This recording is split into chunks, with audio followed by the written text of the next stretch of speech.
Greetings, friends. My name is Pavel Stelmach, and I'm glad to present for you the new episode of our daily wrap-up series. According to the calculations of the General Staff of the Armed Forces of Ukraine, as of today, 140,000 Russians have already been killed during the war against Ukraine. 140,000, approximately this was the number of troops near our borders on the eve of a full-scale attack, and so many Russian soldiers and officers have already been killed.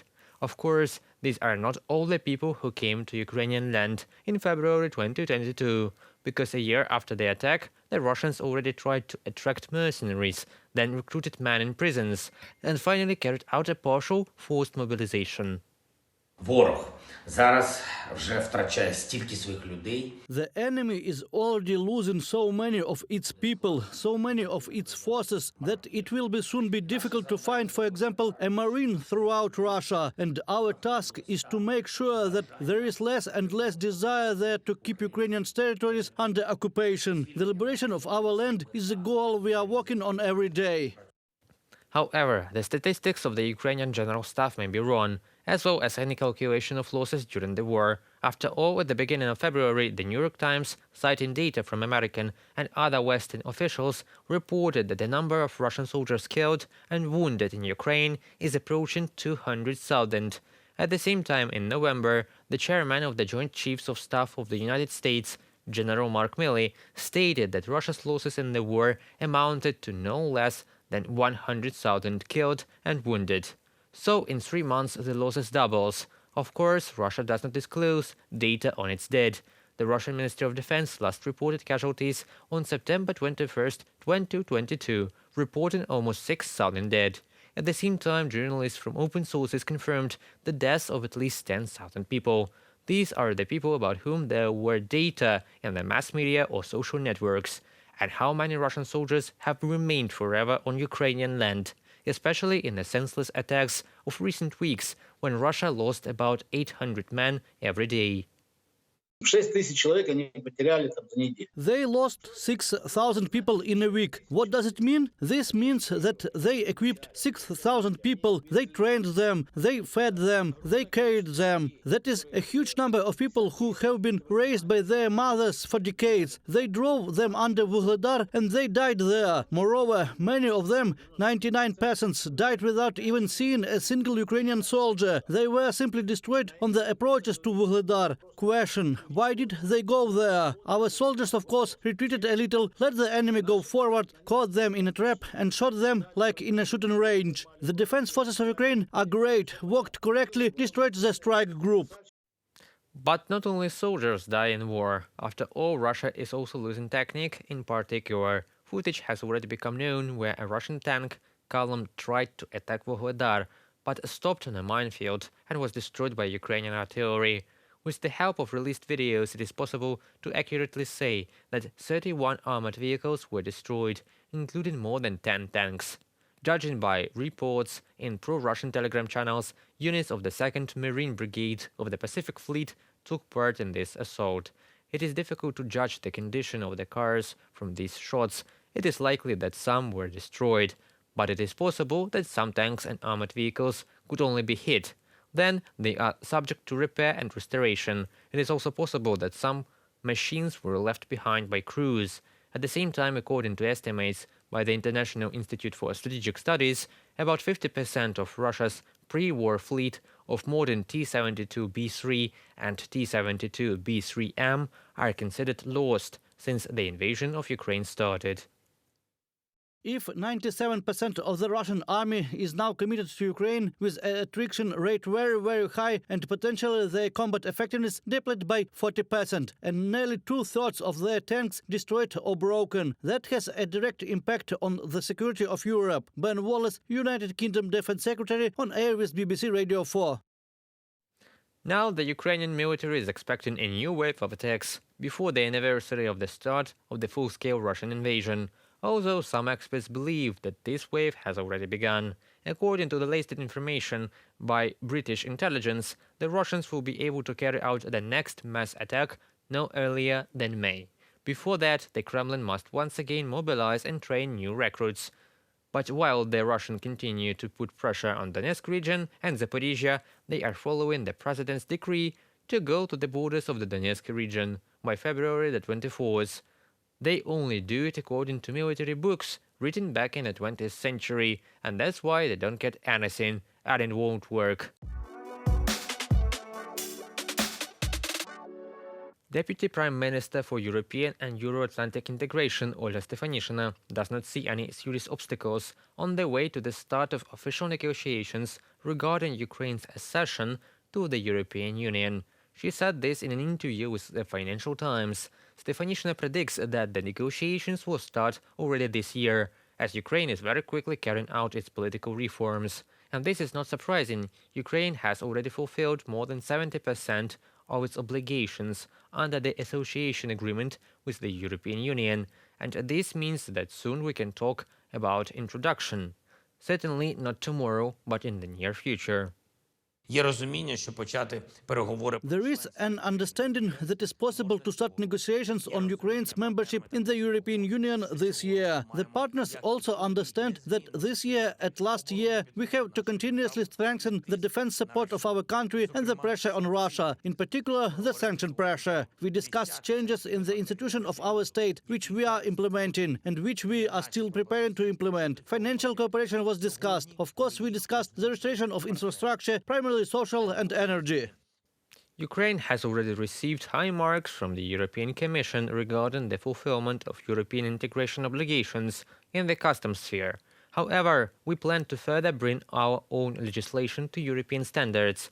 The next steps of Ukraine will consist in the preparation of a new customs code of Ukraine, which will fully correspond to the EU customs code, the implementation of IT solutions based on MASP-C, the improvement of administration of customs payment, the improvement of the effectiveness of combating customs offenses, and the criminalization of smuggling of goods.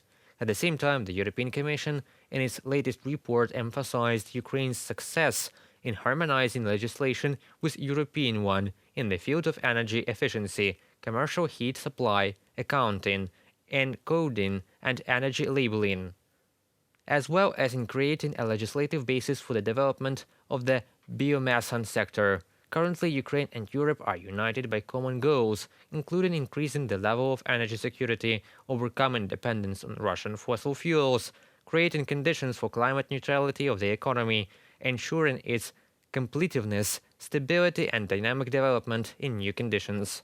The European Council acknowledges the considerable efforts that Ukraine has demonstrated in recent months towards meeting the objectives underpinning its candidate status for EU membership. It welcomes Ukraine's reform efforts in such difficult times and encourages Ukraine to continue on this path to fulfill the conditions specified in the Commission's opinion on its membership application in order to advance towards future EU membership. The European Union acknowledges Ukraine's determination to meet the necessary requirements in order to start accession negotiation as soon as possible. The European Union looks forward to working closely with Ukraine and supporting it in the efforts to fully meet all conditions. The European Council reiterates that Ukraine's future lies within the European Union. European Council conclusions.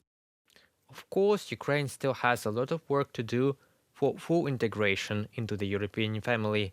Even the president of the European Commission, Ursula von der Leyen, noted that Ukraine has recently made great progress on the way to joining the EU, but there is still a lot of work ahead. After all, Ukraine is advancing on the path to the EU at an impressive pace, and we really hope that our children will grow up in the EU. And this hope gives us the strength to endure the trials of this terrible war. Therefore, we will deal with the influx, and then you will not stop us in our desire for European integration. The creator of the Wagner Group and until recently an influential Russian politician, Yevgeny Prigozhin, has disappeared from the information field. Now he is also removed from the prison recruitments. Prigozhin is also removed from the information field of the country. Russian television talk shows were instructed not to mention Wagner PMC and its creator Yevgeny Prigozhin anymore.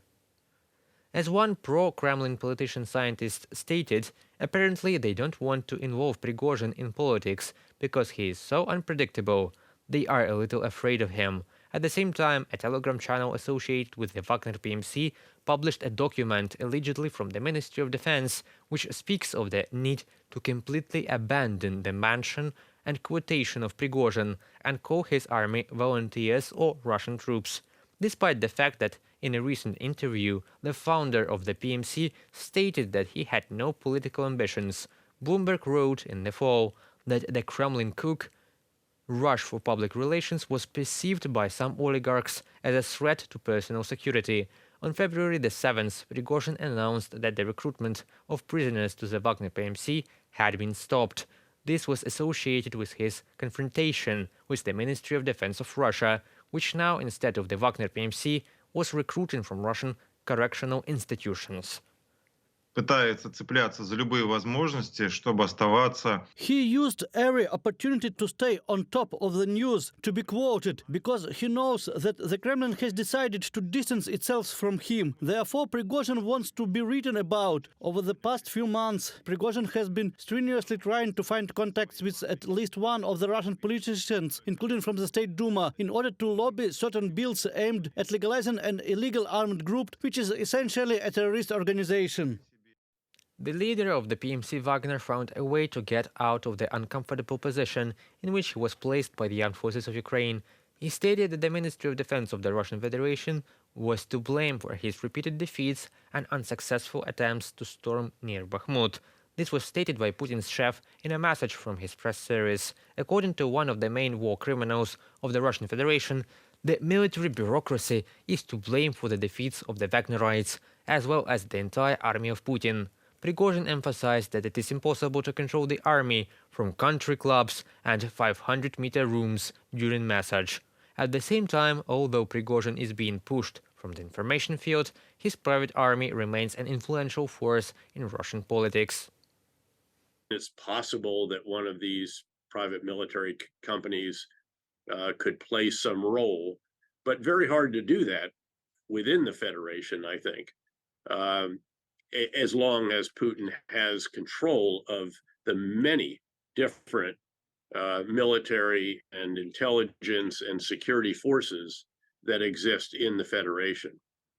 But again, this is why we watch this. This is why we are focused on what Prigozhin is doing, not just on the battlefield in Ukraine and in other locations where Wagner Group forces are engaged in the Middle East and Africa and so forth, but also what he's doing in social media, how he's trying to woo, to gain the support of the so-called mill bloggers that are active on social media in Russia and are largely permitted to do that, although they typically do not criticize Putin, of course, although they have at times criticized the Ministry of Defense.